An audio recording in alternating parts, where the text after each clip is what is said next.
तर इकडे वसई विरार शहरामध्ये सुद्धा पावसाचा धुमाकूळ असाच सुरू आहे, कारण तब्बल 4 दिवसांपासून पावसाचा जोर असाच कायम आहे। अनेक इमारतींचा तळमजला पाण्याखाली गेल्याचं पाहायला मिळतंय।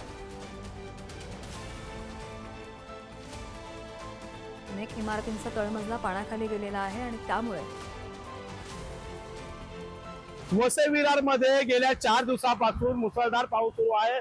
त्यामुळे शहरातील जे सकल भाग आहेत ते संपूर्ण पाण्याखाली गेलेले आहेत। मी विरार रेल्वे स्थानक परिसरामध्ये उभा आहे। आपण पाहू शकता माझ्या पाठीमागे या ठिकाणी हा विरार रेल्वे स्थानकात जाणारा रस्ता आहे।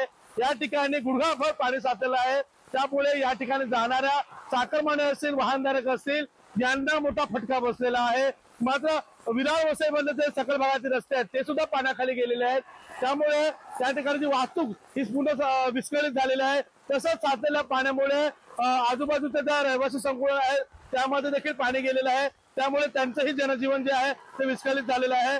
मात्र महापालिकेची यंत्रणा मात्र गेल्या 4 दिवसापासून पाऊस सुरू आहे। त्यामुळे या ठिकाणी आपण पाहू शकतो या ठिकाणी माणूस या ठिकाणी कचऱ्याच्या याच्यात पडलेला आहे। पाहू शकतो आपण या ठिकाणी जो गटाराचं झाकण आहे त्यामध्ये तो अडकलेला आहे। पाण्याचा अंदाज न आलेले तो त्या खड्ड्यामध्ये पडला तर आपल्याला पाहायला मिळाला आहे। मात्र अशा महापालिकेच्या निष्काळजीपणामुळे नागरिकांची अपघात देखील या ठिकाणी होताना आपल्याला पाहायला मिळतोय। या ठिकाणी आपण जर बघितलं तर अनेक नागरिकांना देखील याचा फटका बसलेला आहे। तसंच आपण पाहिलं तर आपल्यासोबत काही नागरिक आहेत, आपण त्यांच्याशी बोलणार आहोत। क्या कहेंगे, यहाँ पे बहुत सारा पानी जमा हुआ है।